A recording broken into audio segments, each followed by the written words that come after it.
Penyidik Polda Metro Jaya berencana meminta keterangan Rizik Syihab hari ini. Ya, penyidik sebelumnya telah mengirimkan surat pemanggilan yang kedua kepada Rizik Syihab terkait kasus kerumunan yang diduga melanggar protokol kesehatan.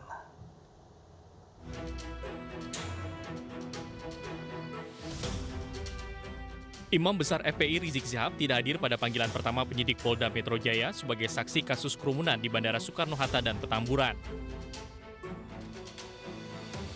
Proses pengiriman surat pemanggilan kedua Rizik Syihab berlangsung alot. Penyidik Polda Metro Jaya yang mengirimkan surat ke Petamburan sempat mendapat blokade dari pengikut Rizik Syihab. Polisi akhirnya dapat menyerahkan surat pemanggilan kedua kepada Rizik yang diterima perwakilan keluarga bersama kuasa hukum. Ini hanya pemeriksaan selayaknya bagaimana penanganan perkara pidana. Surat panggilan kepada Bapak Muhammad Rizik Syihab sudah diberikan kepada pihak keluarga juga, dan ada juga penasihat hukumnya, dan disaksikan dari pihak RW. Rencananya pada pemanggilan Senin besok, Rizik juga akan diperiksa dengan sejumlah saksi lainnya di Polda Metro Jaya. Tim Liputan iNews melaporkan. Tim Satgas Tinombala terus mengejar kelompok Mujahidin Indonesia Timur pimpinan Ali Kalora. Tim menyisir permukiman penduduk pasca pembunuhan satu keluarga di Kabupaten Sigi, Sulawesi Tengah.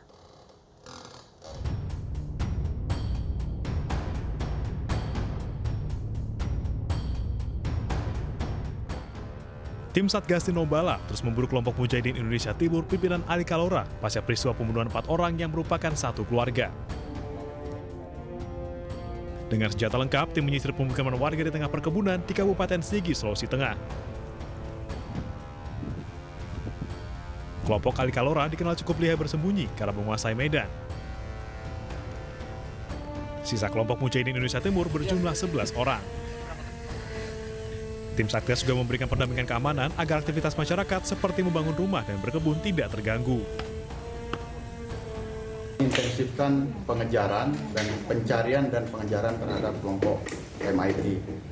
Segala daya kita kerahkan untuk mengejar mereka saat ini. Memang mereka menguasai medan, tapi kami yakin kami akan dapat menemukan mereka. Dengan penambahan satu peloton pasukan TNI dalam operasi Tinombala, diharapkan para DPO dapat segera tertangkap. Dari Palu, Sulawesi Tengah, Jamie Hendrik, iNews melaporkan.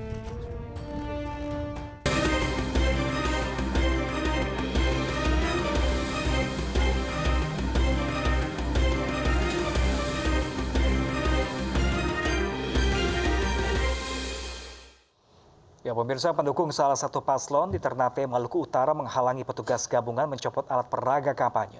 Pencopotan APK dilakukan karena telah memasuki masa tenang.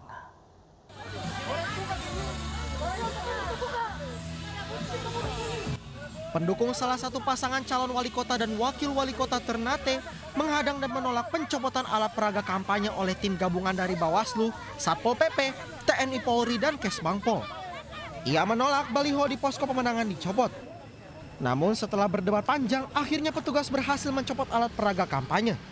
Sepanjang penertiban di jalan-jalan besar dan posko pemenangan, petugas beberapa kali mendapat penolakan dari pendukung paslon. Alat peraga yang diturunkan tadi ada spanduk, baliho, kemudian bendera-bendera partai politik, termasuk bahan-bahan kampanye yang masih di listrik dan lain-lain. Memasuki masa tenang kampanye yang berlangsung selama 3 hari sebelum pencoblosan, petugas akan menertibkan seluruh alat peraga kampanye yang masih dipasang, baik di jalan besar hingga permukiman warga. Dari Ternate, Maluku Utara, Ismail Sangaji, iNews melaporkan. Sementara itu pemirsa, sejumlah alat peraga kampanye masih terpasang di Purbalingga, Jawa Tengah. Bawaslu bersama Satpol PP menurunkan APK berupa baliho menggunakan alat berat. Sejumlah alat peraga kampanye berupa baliho berukuran raksasa masih terpasang di sejumlah ruas jalan di Purbalingga, Jawa Tengah.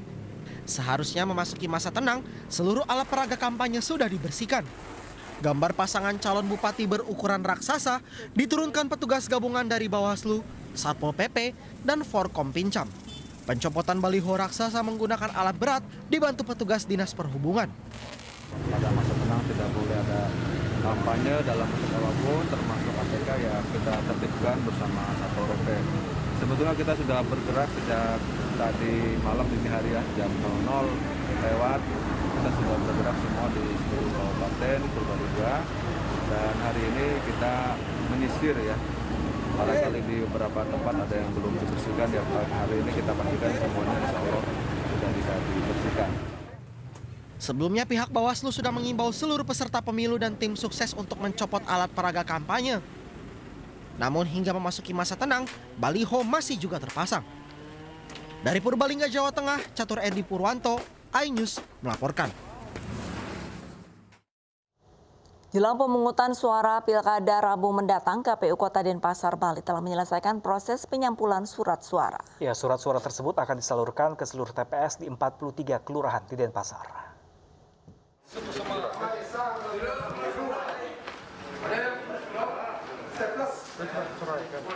Puluhan petugas PPK dan PPS Denpasar, Bali menyortir dan menyampul surat suara yang akan digunakan dalam pemungutan suara Pilkada 9 Desember mendatang. Surat suara yang telah selesai disampul kemudian disalurkan ke seluruh TPS yang ada di 43 desa dan kelurahan yang ada di Denpasar, Bali. Jumlah surat suara yang kami setting per sampulnya adalah itu sejumlah DPT ditambah dengan cadangan sebanyak 2,5%. Proses pengelolaan untuk penyetingan surat suara ini kami melibatkan penyelenggara di tingkatan kecamatan dan di tingkatan desa kelurahan. Jadi PPK dan PPS kami libatkan. Pilkada Kota Denpasar diikuti 2 pasangan calon. KPU Denpasar telah menetapkan 444.929 daftar pemilih tetap dengan 1.202 TPS. Dari Denpasar, Bali, Bona Jaya, iNews melaporkan.